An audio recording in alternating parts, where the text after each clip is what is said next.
Hello and welcome to the Fearfully and Wonderfully Made podcast. My name is Jen, and I'm from Out of the Darkness Ministry. This podcast is dedicated to women's Bible study. So thank you, and I really hope that this edifies you in some way.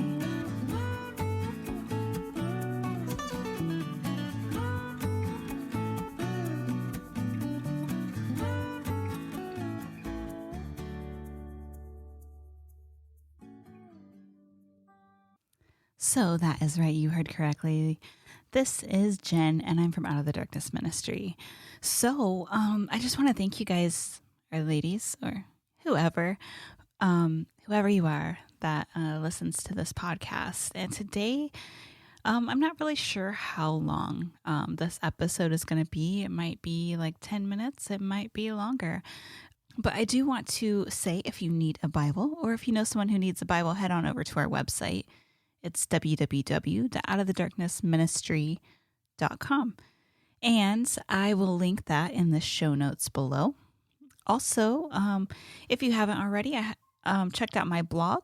I have a blog, and it's called FWM Podcast and Study Community. And it's fwm.wordpress.com. And I will link that in the show notes as well.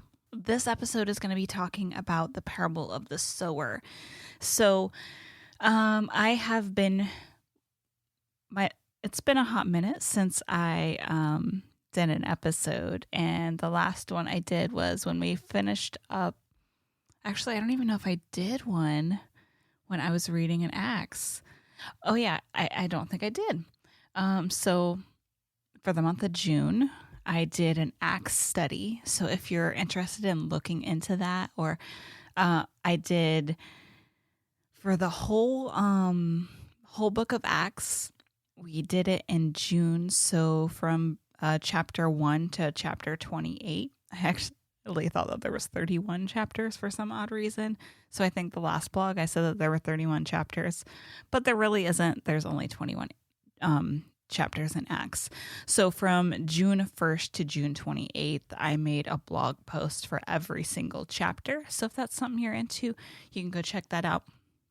But today we're going to be talking about the parable of the sower, because I am rereading Matthew, and it's been a little while since I've read Matthew. And so if I do podcasts, it might be on that while I'm still in Matthew. So this one is going to be, like I said, the parable of the sower.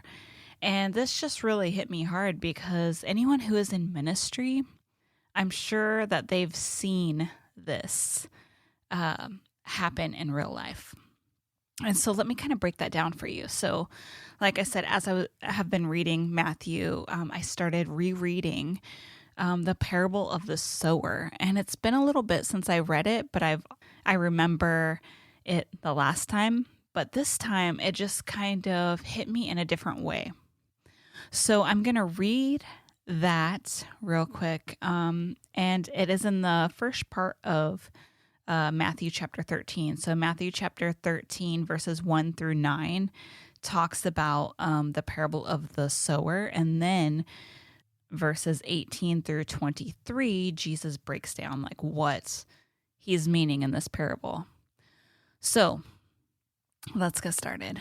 All right. So Matthew 13, verses 1 through 9. I'm reading out of the ESV. And here we go. That same day, Jesus went out of the house and sat beside the sea. And great crowds gathered about him, so that he got into a boat and sat down. And the whole crowd stood on the beach. And he told them many things in parables, saying, A sower went out to sow.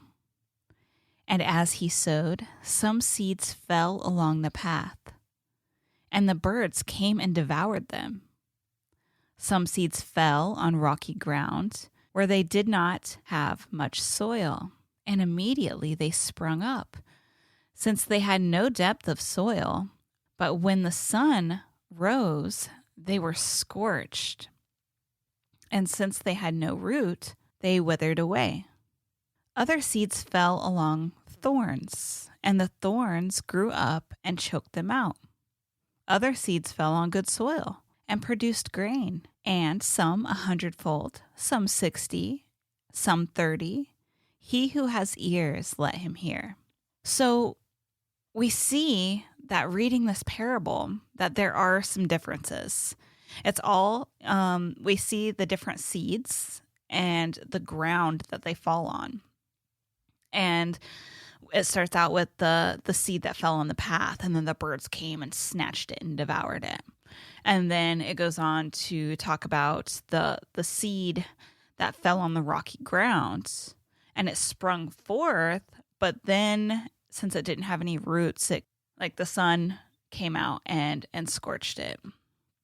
And then the next one was a seed that was by thorns, and then the thorns choked it out. And then we see the last one is the seed that falls on the good soil, and that it produced 100-fold and 60-fold and 30-fold. And then it ends with, he who has ears, let him hear. And that very last saying reminds me of some verses in Revelation where it says, he who has ears, let him hear what the Spirit says to the churches. And so that gave me kind of like a Revelation vibe. But yet seeing that the soil where the seed is planted really matters because, you know, the seeds that went by the path, obviously it didn't go down in the soil. And then the rocky soil was too hard. And so the seed didn't really grow. And then we know, like if we have a garden, we have to have that good soil because good soil helps those seeds to grow. And these are the things that I was thinking about. So as I was reading the parable, I just started to pay attention to the soil and how the seeds were. So then we go to where Jesus explains the parable. So this is, like I said, starting at verse 18, and then it ends at verse 23. So I'm going to read that. And it says, "Hear then the parable of the sower. When anyone hears the word of the kingdom and does not understand it, the evil one comes and snatches it away. What has been sown in his heart? This is what was sown along the path. As for what was sown on rocky ground, this is the one who hears the word and immediately receives it with joy. Yet he has no root in himself, but endures for a while. And when tribulation or persecution arises on account of the word, immediately he falls away. As for the one who is sown along the thorns, this is the one who hears the word, but the cares of the world and the deceitfulness of riches choke the word, and it proves unfruitful. As for what was sown on good soil, this is the one who hears the word and understands it. He indeed bears fruit and yields, in one case 100-fold, in another 60, and another 30. And so, as I mentioned earlier, when in ministry, we see this firsthand. I have witnessed it, like each one of these examples that Christ shows. We see the problem, but what is the solution? These are the things that as I continue in ministry, I have been trying to understand. There's differences in the last seed, like I said earlier, and it's that good soil. The other seeds did not have that. So how can we as a body help the seeds be in good soil? These are the questions that I have really been asking myself since I've been meditating on this passage. So there's good soil with the last one, and it produces the actual yielding of the fruit or the grain, And how can we as a body of believers help these seeds to be planted on good soil? And I believe it lies in discipleship. Now, discipleship is something that I am trying to learn more about, because in the churches that I have been in, I've never been discipled, and there was no discipleship program.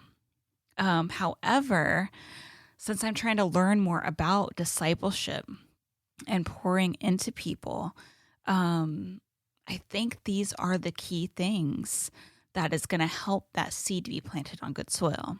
Because good seeds thrive in a good garden, and weeds need to be plucked out, which, that takes work.